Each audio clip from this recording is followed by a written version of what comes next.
If you want good chicken, cook it to the proper internal temperature. If you want great chicken, brine it first. This wet brine recipe that I'm sharing with you is actually a quarter of the original recipe that I had.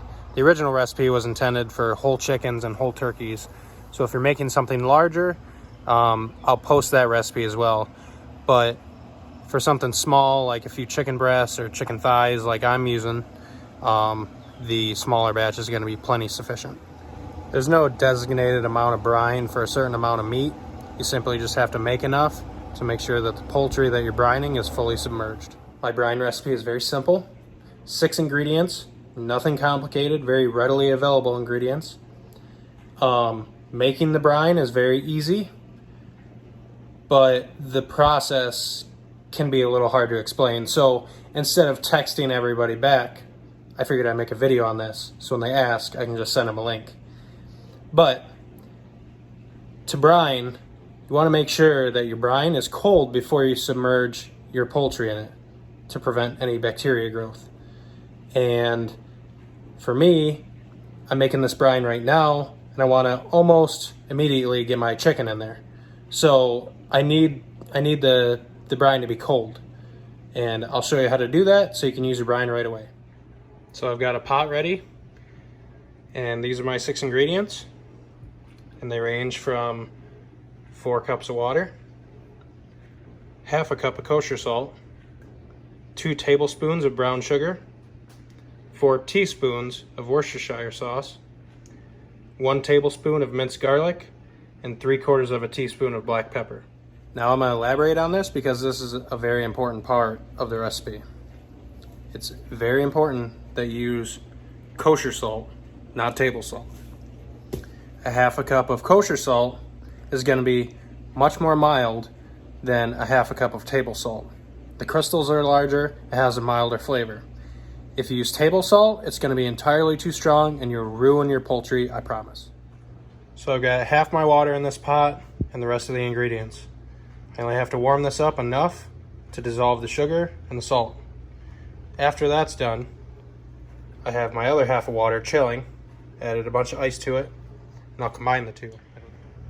So I just heated this on high heat just until the salt and the sugar are completely dissolved. It doesn't have to get to boiling. Normally it happens before then.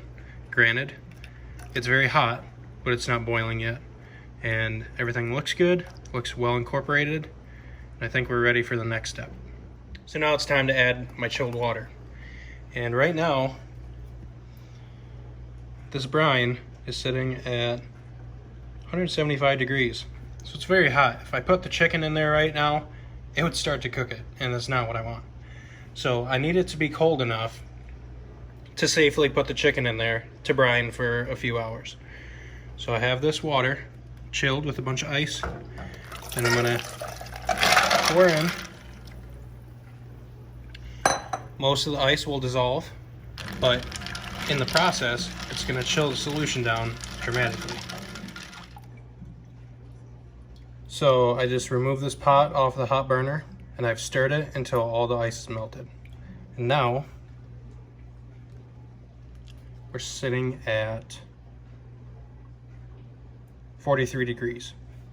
It's plenty cold enough. I'll be able to add my poultry and safely brine it for hours or days. So I added some more ice to the brine, make sure that it was good and chilled, and I transferred it to a bowl that was plenty big enough to accommodate the brine and the meat that I was going to be putting in it. So now this is good to go. I'm going to put this in the fridge, and I'm going to brine it for 2 to 3 hours before it goes on the grill. A small tip that I just thought of is something that I've done before. If you're limited on space or you're trying to conserve the amount of brine that you need to make, an option that you have is to put the bird in some sort of food-safe bag, put the brine in, remove as much air as you can, and tie the top of the bag. That'll completely surround the bird with liquid, and you'll need much less liquid than a pot or a cooler or something of that nature. And it works good.